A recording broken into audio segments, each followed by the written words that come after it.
ఒక మనిషి సైకాలజీ ప్రకారం ప్యూర్ ఫ్యాబ్రిక్ అనగానే కాస్ట్ ఎక్కువ అనుకుంటారు. వచ్చావా రా నాయనా. ఫ్యాబ్రిక్ గురించి తెలిసిన వాళ్ళకేమో మన ప్రైస్ చెప్తే అంతేనా అంటారు. అబ్బా సాయిరామ్.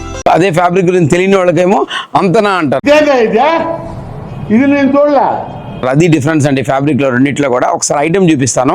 ఇదైతే మాత్రం pure Chiniya fabric, Chiniya bandhani with బుట్ట. ఇది బ్లౌజ్కి చాలా బాగుంటుంది. వీటి గురించి నేనైతే మాత్రం యాక్చువల్గా జనరల్గా రీల్ తిప్పే వాళ్ళ కోసం కాదు, దీని ఐటమ్ కావాలని కోరుకునే వాళ్ళకి మాత్రం ఈ వీడియో కంపల్సరీగా స్కిప్ చేయకుండా చూస్తారు. నెక్స్ట్ ఇదే దీంట్లోనే మంచి బ్రొకెట్ చూపిస్తానండి. ఇవి చాలా క్లాస్ టేస్ట్, అసలు లెహంగా కుట్టిస్తే ది బెస్ట్ అని ఉంటుంది. దీనికి రెఫరెన్స్ బిగ్ కూడా ఉంది, మీకు వీడియోలో చూపిస్తాను. దీనిలో కూడా 5 కలర్స్ ఉన్నాయి. నెక్స్ట్ వచ్చేప్పటికి ఇది ప్యూర్ చినియాలో ఆల్ ఓవర్ డిజైన్. ఇవన్నీ కూడా డైబుల్ ఉన్నాయండి అండ్ కలర్స్ కూడా అవైలబిలిటీ ఉన్నాయి. ఇవి టోటల్లో కూడా అన్ని మల్టీపర్పస్ ఫ్యాబ్రిక్స్. లెహంగాకి బ్లౌజ్కి రెండింటికి బాగుంటుంది. క్రాప్ టాప్ కూడా చాలా బాగుంటుంది.